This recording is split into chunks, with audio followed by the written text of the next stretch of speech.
Vamos lá, pessoal, tudo bem?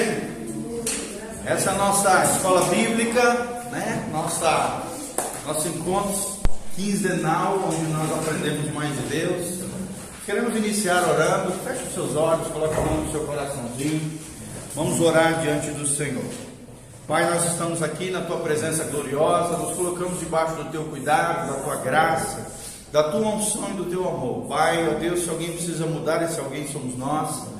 Se alguém precisa de sabedoria, somos nós, Pai. Só o Senhor pode derramar sabedoria sobre nós, ao ponto de nos transformar, nos restaurar, nos libertar de todas as mazelas, de todos os males e corrupções desse mundo, Pai. E, ó Deus, nos levantarmos em fé, na graça do Senhor, no poder do Teu Espírito, na Tua força, ó Deus, para fazermos a diferença nessa geração.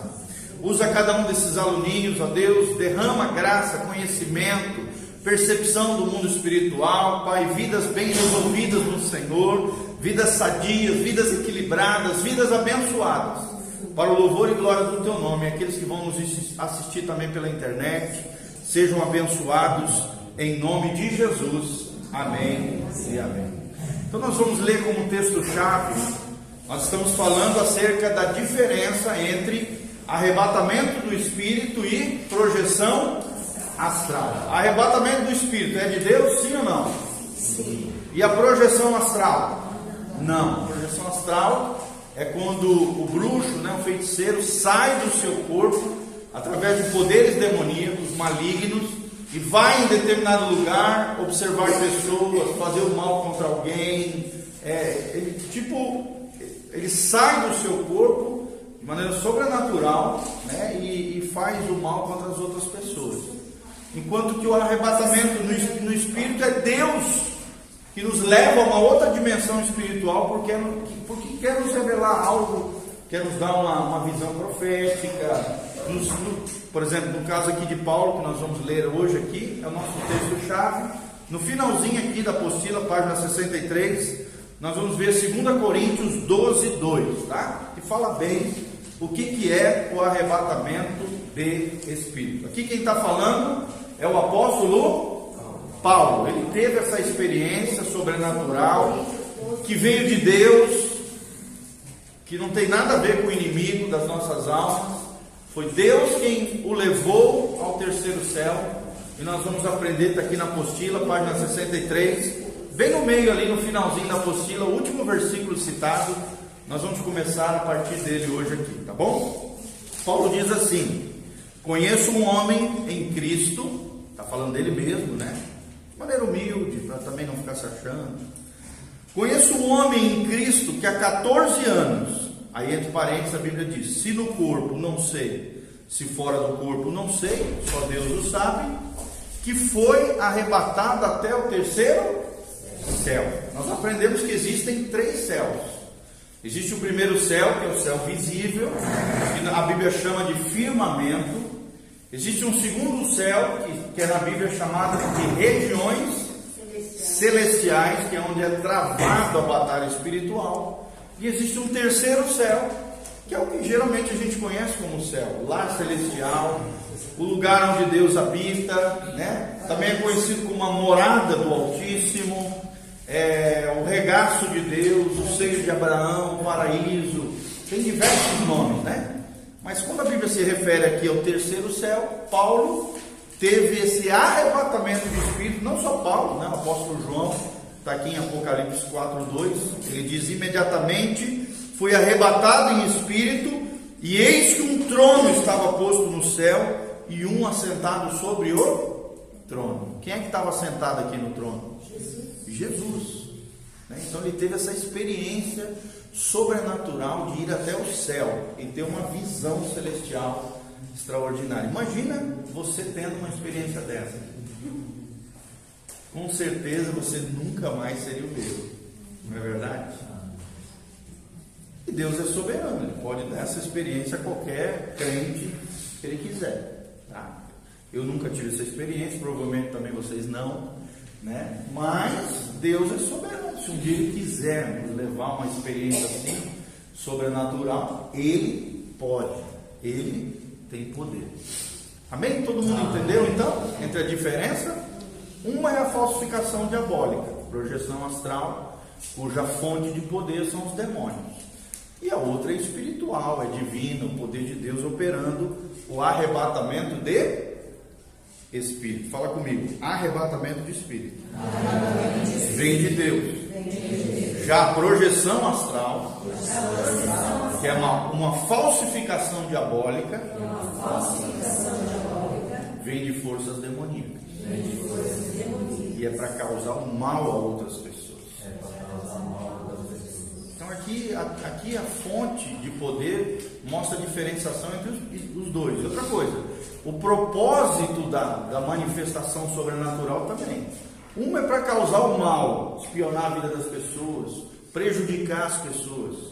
E o outro vai edificar sua fé, vai transformar sua vida, vai ser bênção para você. Entenderam o contraste aqui entre as duas? Fala que é bem alto. A gente descobre isso daí mesmo que você acabou de falar, né? Certo. Porque você recebeu, então você sabe distinguir qual que é o certo e o errado? Sim, por causa do propósito, né? Você vai ver que um é para prejudicar o outro, né? Fazer o mal.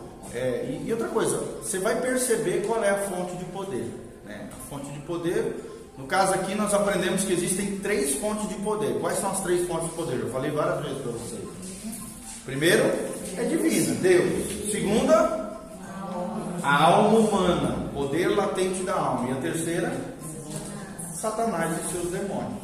Claro que não é Satanás que faz isso, é os demônios, as forças demoníacas. Satanás não perde tempo com a gente, são os demônios, né? Satanás, ele é o comandante geral das forças demoníacas. Então ele age através dos seus acertos, dos seus conservos, os seus comandados, que são os demônios. A Bíblia diz que existem 5 classes, né? Principados, potestades, dominadores, hostes espirituais da maldade e príncipes deste mundo tenebroso. Está lá em Efésios, capítulo 6. Isso mesmo, parabéns. Então vamos lá, vamos entrar aqui onde nós paramos na nossa última aula. A projeção ou desdobramento astral é a forma satânica de uma pessoa sair fora do seu corpo. E ela viaja pelo mundo espiritual, regido pelos demônios. Olha a fonte maligna aqui. Estabelecendo o quê? Pactos com quem? Com quem esses pactos, gente? Os demônios. Os agentes do maligno. Monitorando a vida de pessoas, querendo observar, fuxicar, monitorar, ver o que está acontecendo, às vezes prejudicar, derrubar objetos, perturbar as pessoas, amedrontar. Isso existe, tá, gente? Talvez você diga assim: ah, pastor, mas como é que o senhor sabe que isso existe? Nós temos relatos de muitos irmãos, através de literatura, eu poderia enumerar várias delas aqui para vocês, né, de irmãos que vieram desse mundo da feitiçaria, da bruxaria, do satanismo, do ocultismo pesado, e relataram esse tipo de práticas que nós estamos falando aqui para vocês. Então são experiências que essas pessoas vivenciaram, e quando saíram do império das trevas e vieram para o reino da luz, relataram como era esse movimento, essa projeção astral dentro do império das trevas. Fala aqui. Eu morei numa casa, inclusive essa casa, quem comprou ela foi um irmão da igreja, ele que alugou para mim. Certo. E eu morei lá nessa casa por 10 meses. Minha vida lá ficou para trás. Certo. E todos os dias que eu orava, eu escutava assim, muito barulho dentro da casa. Muito barulho. Sim. Aí um dia eu... Pode desligar aí no celular, tá, gente? Eu achava até que era normal aquela barulheira, né? Certo. Porque, sabe, né, você pode mandar batalha. Depois a vizinha falou pra mim que ali o antigo dono, que inclusive até trabalha por irmão de lá de dentro. Era macumbeiro, Era. feiticeiro. Sim, isso pode acontecer, tá? Uma área geográfica ser contaminada através de trabalho, de despachos, encantamentos, tá? E aí, quando essas coisas acontecem, nós temos que entrar lá, nós temos que ungir aquele lugar, nós temos que orar quebrando aqueles poderes, aquela legalidade que Satanás recebeu através de feitiços e encantamentos. Existem isso, demônios que se sentem no direito de apavorar, de atormentar, de gerar todas essas séries de anomalias aí que você está citando dentro de uma área geográfica. Existe isso. Fala. Só rapidinho para voltar para cá. Tá, então vamos lá. É comum, gente, atendermos pessoas, né? Desculpa, aqui no meio, algumas pessoas se tornam literalmente viciadas nisso. Nisso o que, gente? Na projeção astral, na saída do corpo movido por demônios. É comum atendermos, né, Cote aqui falando, pessoas que em certos períodos das suas vidas passaram mais tempo nesse mundo paralelo. Que mundo é esse? O mundo espiritual das trevas, do que no mundo visível. O que é o mundo visível? É o nosso mundo aqui. O mundo visível, o mundo material, o mundo físico. Existem pessoas, gente, que vivem mais do lado de lá do que do lado de cá. Existe isso aqui, tá bom? A viagem astral é um dos principais elementos da bruxaria. É conhecido também, né, dentro da própria bruxaria, com uma espécie de apelido, a vassoura da bruxa. E essa, principalmente nos dias de hoje, né, onde vocês sabem, a feitiçaria, a magia, o encantamento, a manipulação. Se lembrem que a questão da feitiçaria é o quê?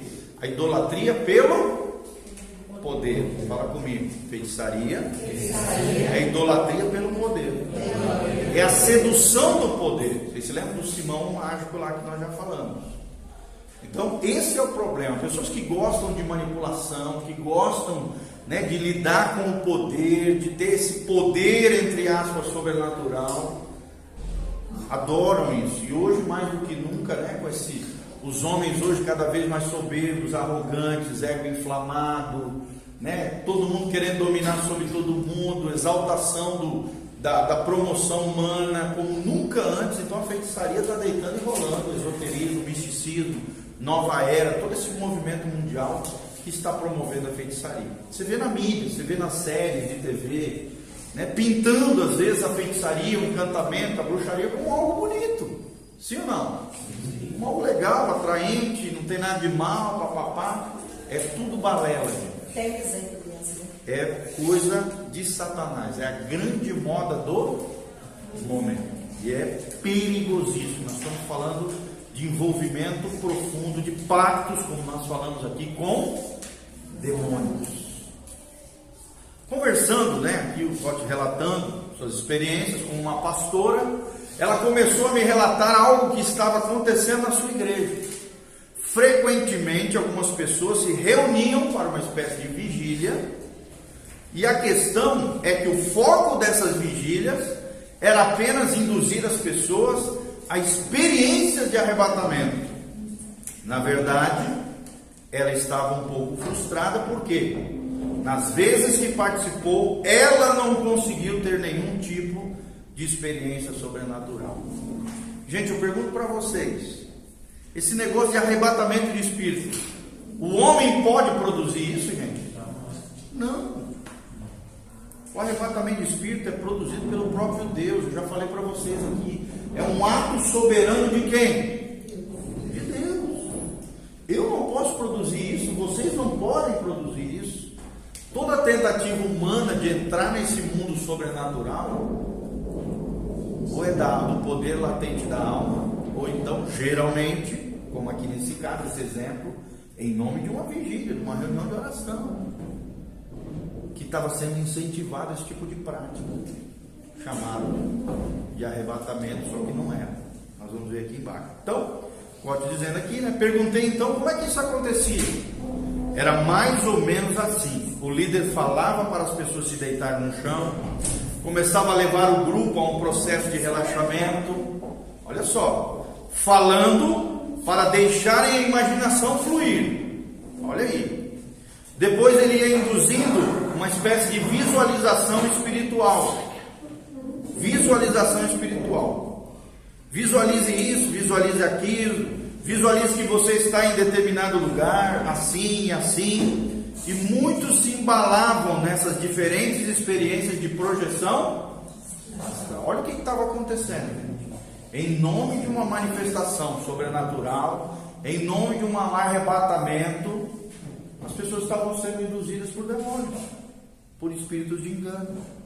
Olha o perigo, gente, da falta de discernimento aonde? Dentro das igrejas. Por que acontece isso geralmente, queridos? Porque geralmente não tem líderes preparados, líderes que se auto-intitulam, pessoas que são neófitas, pessoas que são novas na fé, que já saem dizendo que é pastor, que é pastora, que é missionário, que é isso, que é aquilo. A pessoa não tem preparo, não tem discernimento, não tem compreensão das coisas espirituais, são facilmente enganadas por quem? Por espíritos demoníacos. E aquele negócio de regressão que os psicólogos fazem? Tá, nós vamos entrar nisso ainda aí, tá? Espera aí, aguarda aí, senta aí. Isso aqui nós vamos falar, tá? Normalmente, estes eram os que já vinham da onde, gente? Do ocultismo. Inclusive o próprio pastor que liderava a vigília. Olha o perigo aqui. Diante disso, disse ela, graças a Deus que você, disse a ela, ele dizendo para ela, graças a Deus que você não teve nenhum tipo dessa experiência nessas vigílias. Isto está mais para arrebatamento, entre aspas, do que para arrebatamento de verdade, de Deus, Na verdade, o pastor titular dessa igreja já vinha há vários anos em adultério, olha o perigo, e a igreja só definhando com uma série de problemas crônicos. Quem é que estava agindo ali? Satanás, os demônios, espíritos de engano, espíritos de promiscuidade, imoralidade. Tudo isso configura um sintoma gravíssimo de uma igreja e liderança infiltrados pelo satanismo. O satanismo é especialista nisso, em enganar, levar as pessoas à imoralidade, a promover o orgulho, a manipulação, a arrogância, a altivez, ferindo pessoas, arrebentando vidas. Ou seja, pessoas servindo a Deus, entre aspas, com dons espíritas. Então até agora nós estamos falando do mesmo assunto. Pessoas que acham que estão servindo a Deus, mas por detrás tem o quê? Demônios de engano. Um dos casos mais fortes que atendi foi de um líder de intercessão e libertação. Tudo aqui entre aspas, gente. Apesar da posição e ministério que ele ocupava na sua igreja, sua vida, seu casamento, sua família, estavam o quê? É aquela aparência de piedade, é aquela espiritualidade aparente. Só na igreja é espiritual, em casa é uma tragédia. Maltrata a esposa, os filhos, Não tem o coração dos seus. Gente, se tem um lugar onde as máscaras caem, onde é que é? Dentro de casa. Se tem alguém que te conhece, são os seus filhos. É o teu cônjuge. Se alguém sabe quem realmente você é a sua família. Porque dentro de casa não tem como manter qualquer espécie de máscara. Uma hora ou outra a casa cai. Sim ou não? Sim, em casa nós somos confrontados. A gente faz uma besteira, a gente leva um puxão de orelha. Sim ou não? Sim, até o pastor Giovanni. Todos nós. Quem nos ama fala a verdade. Quem nos ama nos confronta. Quem nos ama sabe quem nós somos de verdade. E aqui nós vemos um homem que tinha uma posição dentro da igreja, mas era uma tragédia em casa. Gente, aqui no nosso caso, a gente quase não vê isso, porque a gente tem um critério muito alto para liderança, tá? Claro que de vez em quando, ao longo da história da igreja, nós já tivemos alguns erros, algumas falhas, Porque pessoas são falhas. Uma hora ou outra alguém pode pisar na bola, errar, falhar, são seres humanos. Sim ou não? Tem corrigido, Sim, mas aí que tá. Nosso pastor, graças a Deus, é um cara sério, sempre levou muito a sério isso. Sempre que observava, ouvia qualquer coisa, A Rutinha aqui é um exemplo de muito tempo aqui na igreja, poderia falar até melhor do que eu. Eu tenho 14, 15 anos aqui na igreja. Tu tem quanto tempo de casa? 30 anos, imagina. Conhece o pastor Oteni, de longa data, já trabalhou na igreja, obreiro. Então, sempre que o pastor Oteni percebia qualquer tipo de lance nesse sentido de liderança, equívocos, falha, ele intervia, ele tratava. Ele Percebia. Porque os seres humanos são falhos, sim ou não, irmãos? Sim. Uma hora ou outra o cara pode pisar na bola, tem pecado, né? Isso aí pode acontecer com qualquer um. A Bíblia diz, aquele que está de pé, cuidado para que não caia. Não é à toa que Jesus fala, sede sóbrios, vigilantes. Vigia, irmão. Porque o diabo, vosso adversário, o quê? Anda ao nosso derredor, buscando a quem? Tragar. A gente tem que vigiar. O ser humano é falho. Por isso que a Bíblia diz em Hebreus capítulo 12, que nós temos que olhar para quem? Para o autor e consumador da nossa fé. Quem é o autor e consumador da nossa fé? Jesus de Nazaré. É claro que liderança fala de exemplo, de referência. Nós podemos ter isso na igreja. Nós temos isso, graças a Deus, na nossa igreja. Mas liderança, às vezes, acontecem coisas assim. Claro que em igrejas não tão sérias como a nossa, lideranças, como eu falei, autoproclamadas, lideranças que foram impostas precipitadamente, lideranças que não são maduras, lideranças que não tiveram uma formação pastoral, teológica, mentoria, discipulado da liderança, não aprendeu com pessoas mais maduras, mais velhas. Isso aí é uma tragédia. Tem muito mais casos e situações crônicas dentro disso aqui que nós estamos falando aqui, tá bom? Aí voltando para cá, Cote ainda mencionando aqui, fico chocado como é que pessoas que não governam bem a própria casa são colocadas irresponsavelmente em posições de liderança na igreja. Não pode, gente. Um dos grandes sinais, eu estava pregando em Cascavel esse final de semana, um dos grandes sinais de uma pessoa ser madura, o que é? Uma família bem estruturada. Você quer ver a espiritualidade de alguém? Olhe para a família. Pergunta para a esposa. Pergunta para o marido. Pergunta para os filhos. Olha como os filhos olham para os pais. Olha se eles governam bem a sua casa. Gente, a verdadeira espiritualidade, ela é revelada onde? Numa família bem estruturada. E é o que o Cote está falando. O cara desse não podia estar onde estava. Ser líder de um ministério tão importante, por mais que não seja famoso, né? O ministério de intercessão e libertação é de suma importância dentro da igreja, tendo a casa toda bagunçada. É o que nós estamos vendo aqui. Fala. Pastor, normalmente quando a pessoa, os pastores que oram pelas pessoas, elas acabam sendo contaminadas quando elas não têm um certo discernimento, uma certa sabedoria.